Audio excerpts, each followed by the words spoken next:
Imagine the implications of a weapon with no visible trace, a weapon that could knock out tanks, ships, and planes as fast as the speed of light. The same technology with modifications could disorient and even tranquilize military personnel, rendering them virtually helpless in the battle zone. These are the new weapons of war we will examine in this series. For the past 40 years, the world has been riveted by the threat of nuclear war, and more recently by the prospect of space defenses using lasers and other modern technologies. But while both sides at the Geneva summit will be focusing on these matters, progress is being made in even newer weapons that could render any arms agreement relatively useless. Lightning is the most dramatic form of energy to be found in nature.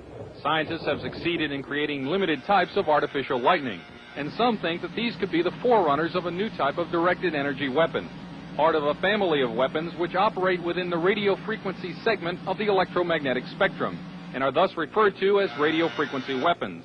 Dr. James Frazier has researched electromagnetic effects for the Air Force for over 10 years, and he, like a small but growing number of weapons experts, feels that radio frequency, or RF weapons, could be the wild card in the ongoing arms race. You could have tremendous amounts of radiative power, and what you did with that power then is a matter of engineering design and what your goal is. Robert Bass, a physicist and PhD in mathematics, is working on U.S. weapons research.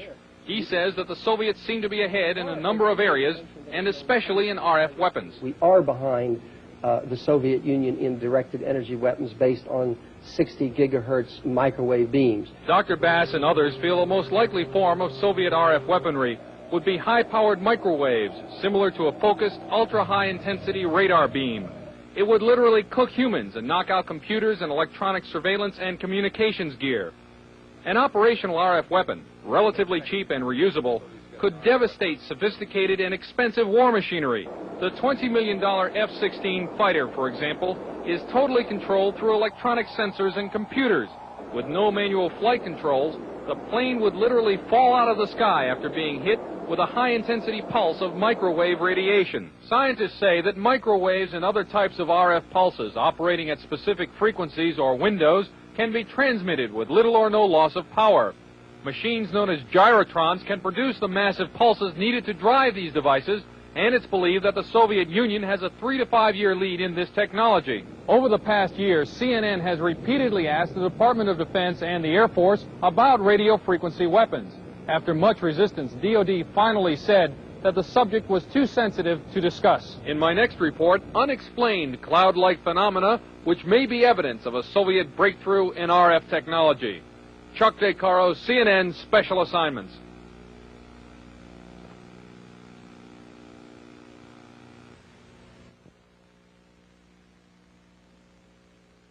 Brainstorm was a science fiction movie about a device which electronically injected thoughts into the human mind. In this scene, the mind control machine projects images into the brain of the chief scientist through an electrode headset. The scientist then finds himself experiencing the thoughts of a wild truck ride.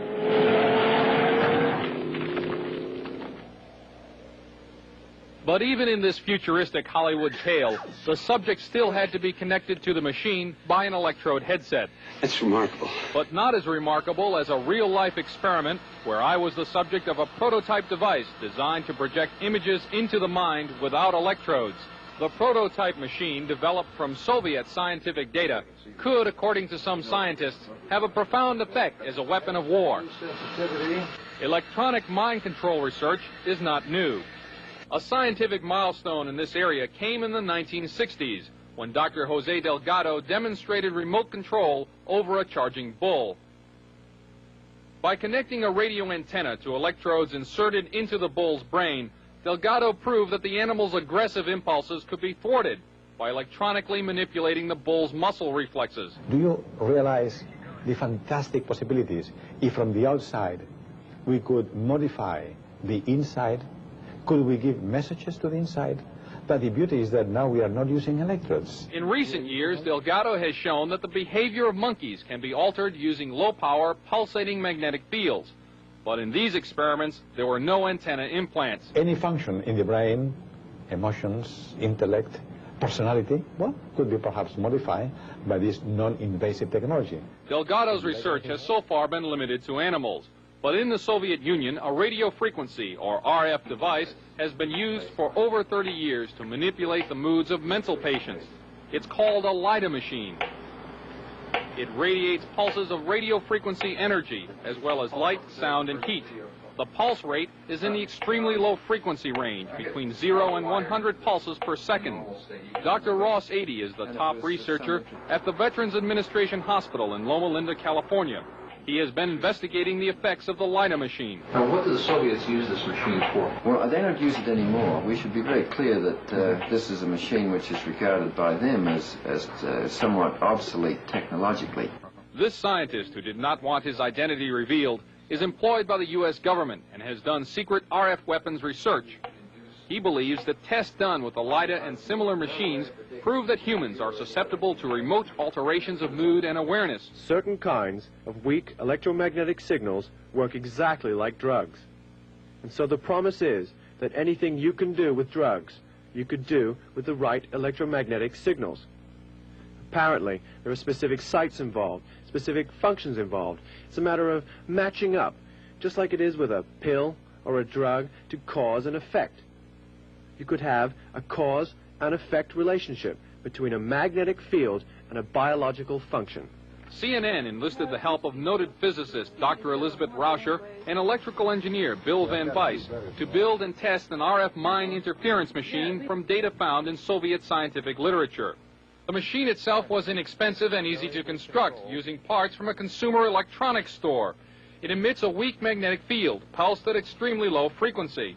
As the subject of the test, I was blindfolded, and my ears were blocked to prevent inadvertent clues as to what was happening. A magnetic probe was placed about 18 inches from my head. As the experiment began, 2 signal generators produced waveform patterns that were transmitted by the magnetic probe at about 1/1000th of the Earth's natural magnetic field strength. Describe anything that you see, if any. In the control room, Van Bice varied the waveforms being generated. In another room, I could see waveforms changing shape in my mind. Parabola just went by? Parabola just went by. Oh, yeah, I did. I just flipped the switch. Parabola? Uh-huh. All right. Well, let's see.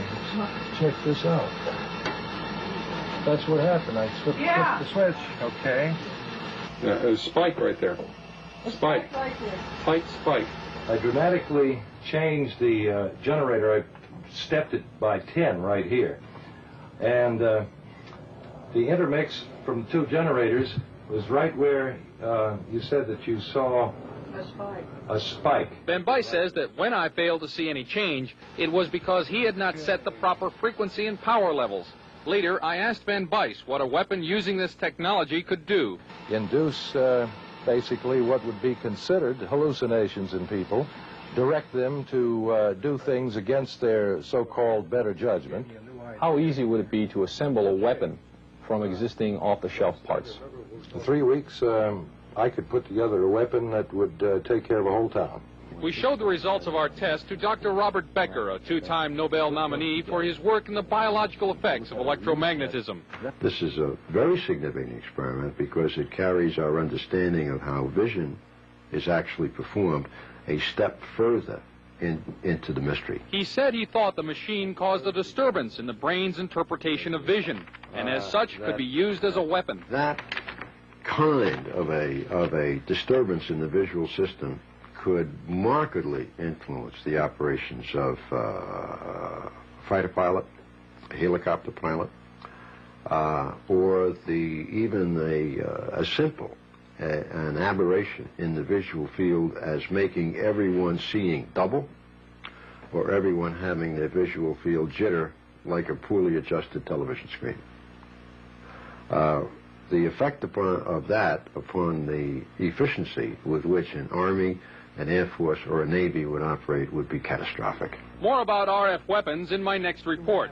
Chuck De Caro, CNN, Special Assignments. Described as Radio Shack parts that anybody can build, done in a laboratory.